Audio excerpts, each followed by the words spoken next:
কাঁটাতারের ওপারে ভারতের মেঘালয় রাজ্য, এপারে ময়মনসিংহের হালুয়াঘাটের ভোটোয়ামারী এলাকা। দুদিকেই বিস্তীর্ণ কৃষি জমি।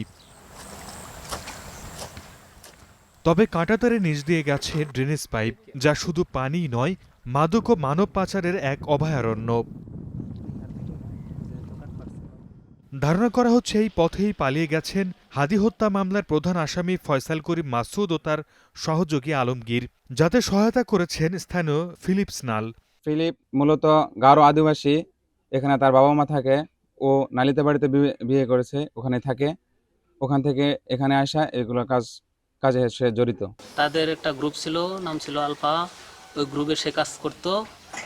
ভারত থেকেও তাদের এখানে লোক আসতো, আবার আমাদের এখান থেকে তাদের এখানে লোক যাইতো, বসতো, গল্পজারি করতো, বা ওই দেশের থেকে মাঝে মাঝে লোক শুনতাম কিডন্যাপ করে আনতো।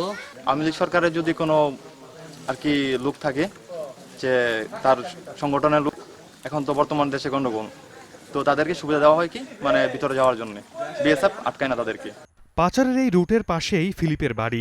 স্থানীয়দের দাবি, অপরাধীদের দেশ ছেড়ে পালিয়ে যেতে সাহায্য করার ঘটনা ফিলিপের জন্য নতুন নয়।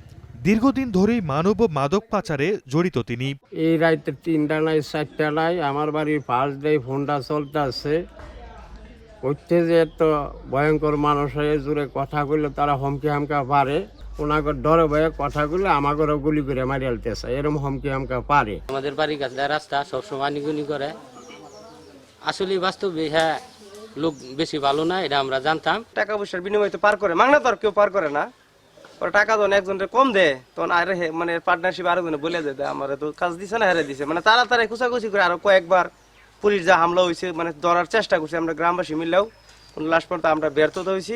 বিভিন্ন গণমাধ্যমের প্রতিবেদন বলছে, গেল 12 ডিসেম্বর হাদিকে গুলি করে ওই দিনই ময়মনসিংহের এই রুটে ভারতে পালান আসামিরা। সেদিন এখানে ছিলেন তাদের পলায়নে সহায়তা করা ফিলিপ স্নাল। ফিলিপ আমার বড় ভাই। আমাদের গারো নিয়মে যেমন ও থাকে নালিতা বাড়িতে, তার শ্বশুর বাড়িতে।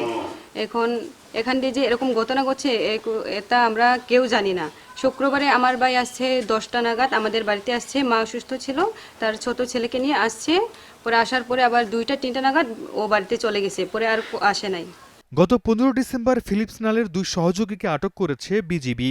তাদের মাধ্যমে ফিলিপকে ধরার চেষ্টা চলছে।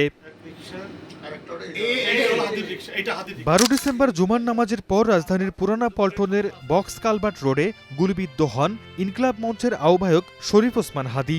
7 দিন মৃত্যুর সঙ্গে পাঞ্জা লড়ে রাত 10:45টার দিকে সিঙ্গাপুর জেনারেল হাসপাতালে শেষ নিঃশ্বাস ত্যাগ করেন তিনি। Desk report, star news.